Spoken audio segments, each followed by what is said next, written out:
अवंतिकायां विहितावतारं मुक्ते प्रदानाय च सज्जनानाम् अकाल मृत्युः परिरक्षणार्थं वंदे महाकाल महासुरेशम। आरंभ से लेकर के अंत तक, अंत से लेकर के अनंत तक सब कहीं शिव ही व्याप्त हैं। शिव के अतिरिक्त संसार ब्रह्मांड में कुछ है ही नहीं। उन्हीं भूत भावन भगवान भोलेनाथ के चरणार बिंदों में बैठ करके मैं आप सभी को श्रावण मास की पवित्र शुभकामनाएं देता हूं। बहनों भाइयों, श्रावण मास एक ऐसा मास है, एक ऐसा महीना है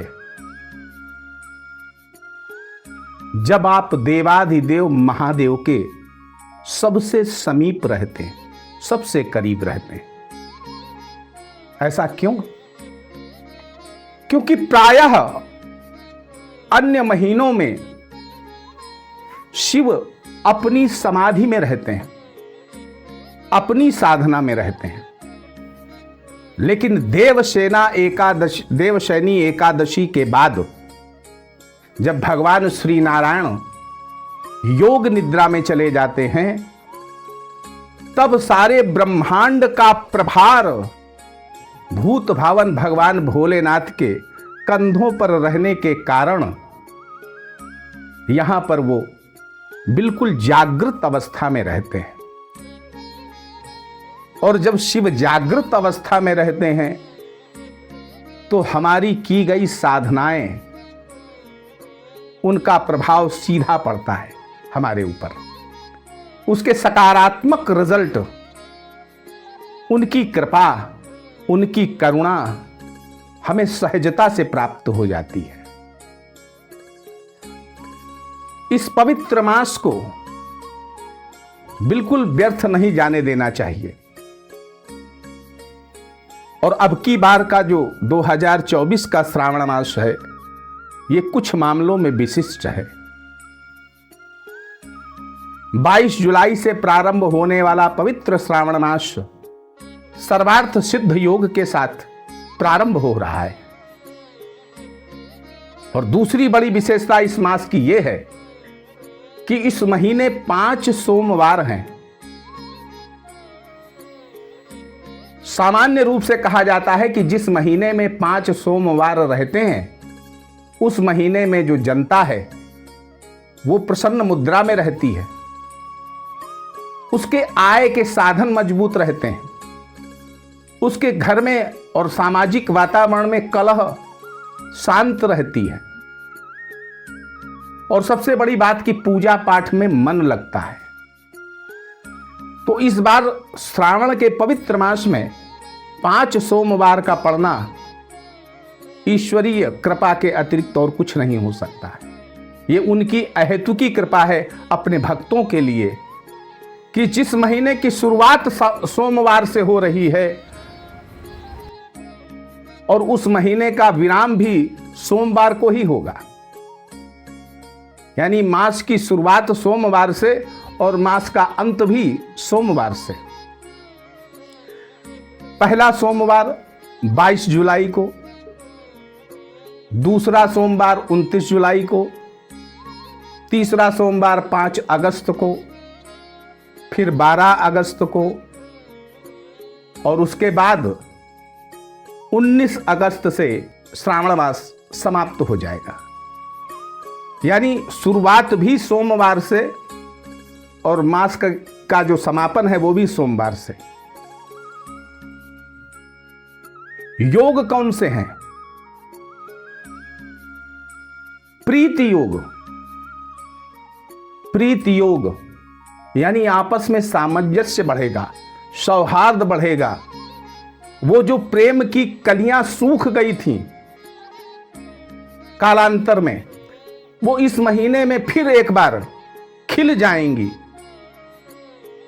और आयुष्मान योग दीर्घजीवी बनाएंगे भक्तों को, रोग बीमारियों और व्याधियों से दूर रखेंगे। और जो शुरुआत में मैंने कहा, जिस श्लोक का पाठ किया, वो तो अकाल मृत्यु हरने वाला श्लोक ही है। अकाल मृत्यु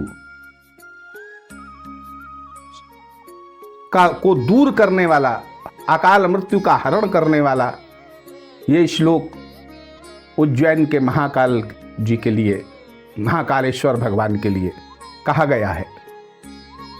एक बार प्रेम से बोलिए महाकाल भगवान की जय। बहनों भाइयों, वर्तमान में स्थिति क्या है? राहु शनि के नक्षत्र में चल रहा है।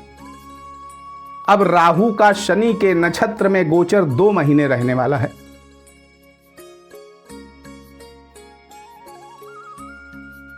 राहु में शनि का जो गोचर, शनि के नक्षत्र में गोचर जो है, ये 2 महीने अभी रहने वाला है। अब इसका क्या प्रभाव रहने वाला है? बहनों भाइयों, राहु का उत्तरा भाद्रपद नक्षत्र, उत्तरा भाद्रपद नक्षत्र ये शनि का नक्षत्र है और ये पूरा रहता है 8 महीने। लेकिन इसका खतरनाक वाला जो पीरियड है वो उत्तरा भाद्रपद नक्षत्र का 4था चरण, जिसके स्वामी होते हैं मंगल। यानी यहां जो कॉम्बिनेशन हो रहा है वो राहु शनि मंगल का हो रहा है। तो ये 2 महीने, ये 2 महीने यानी 8 जुलाई से लेकर के 2 महीने का जो समय है, यह समय दुर्घटनाओं का है, प्राकृतिक आपदाओं का है। प्राकृतिक आपदाएं, दुर्घटनाएं होंगी और आप देख रहे होंगे आपके आसपास इसी तरह की घटनाएं घट रही हैं। अभी ट्रेन दुर्घटना हुई। तो ये जो राहु शनि मंगल का कॉम्बिनेशन है, ये प्राकृतिक आपदाएं, दुर्घटनाएं देने वाला है। और ये 2 महीने का पीरियड है।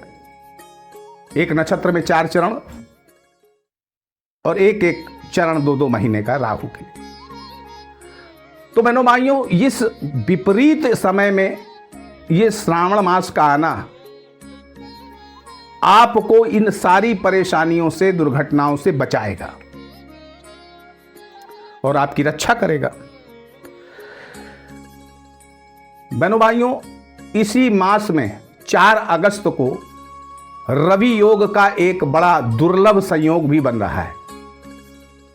इस रवि योग में आप जितनी भी साधनाएं कर पावें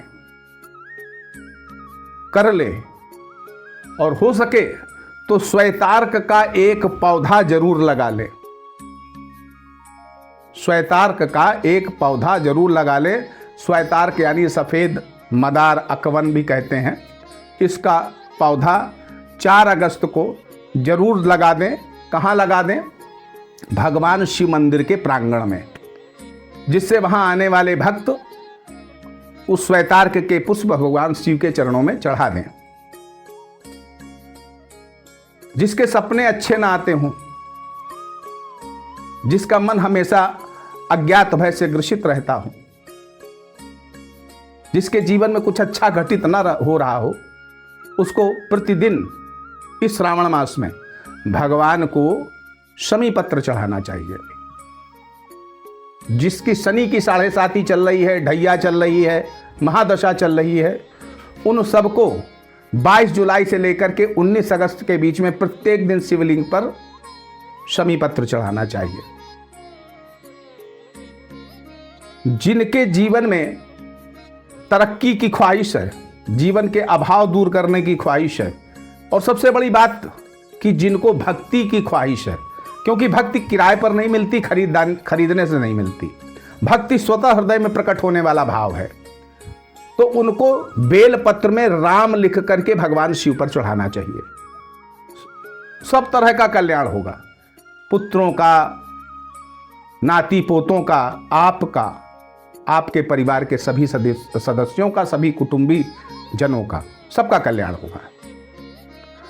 और जिसको सरकारी नौकरी की चाहत है या समाज में सम्मान से जीना चाहता है, सामाजिक प्रतिष्ठा चाहता है, और उसके बाद आध्यात्मिक ज्ञान चाहता है, भक्ति चाहता है, तो उसको सफेद अकौड़े के पुष्प चढ़ाने चाहिए प्रतिदिन 108 की संख्या में। अच्छा, जो ये चाहता है कि उसके परिवार में कोई ऐसी घटना कभी ना घटे जो बहुत बड़ी दुर्घटना हो, ऐसी कोई घटना परिवार में ना घटे, आकस्मिक रूप से ऐसी होने वाली घटनाओं के प्रति अगर आपका मन चिंतित रहता है, शंकित रहता है, तो 22 जुलाई से 11 माले रुद्राक्ष की माला से प्रतिदिन महामृत्युंजय का जो बीज है ओम जूम शाह, इस मंत्र का जप करें, और इस 1 महीने में आप अपने अंदर उस दिव्यता को प्रकट होते देखेंगे जो शिव की शक्ति का आभास हमेशा आपको कराती रहेगी। ऐसी दिव्य शक्ति का आप अपने जीवन में प्रभाव महसूस करेंगे। बहनों भाइयों, भूत भावन भगवान भोलेनाथ की कृपा आप पर और आपके परिवार पर सदैव बनी रहे। जीवन में हम सभी कुछ ना कुछ गलतियां करते रहते हैं, हमारे पास समय नहीं रहता परमात्मा के लिए, तो इस श्लोक को याद कर लें, इस श्लोक का पाठ किया करें सुबह शाम।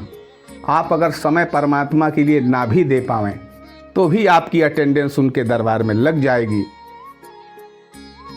ओम आत्मा त्वं गिरिजामति सहचरः प्राणाः शरीरं ग्रहं पूजा ते विषयोपभोग रचना निद्रा समाधि स्थितः संचारः पदयो प्रदक्षिण विधि स्तोत्राणि शरवा गिरौ यद्यत कर्म करोमि तत्तदखिलं शंभो तवाराधनम् करचरण कृतं वा कायजं कर्मजं वा श्रवणनयनजं वा मानसं वा अपराधं विहितं वा सर्वमेतच्छमस्व। जय जय करुणाब्धे श्री महादेव शंभो।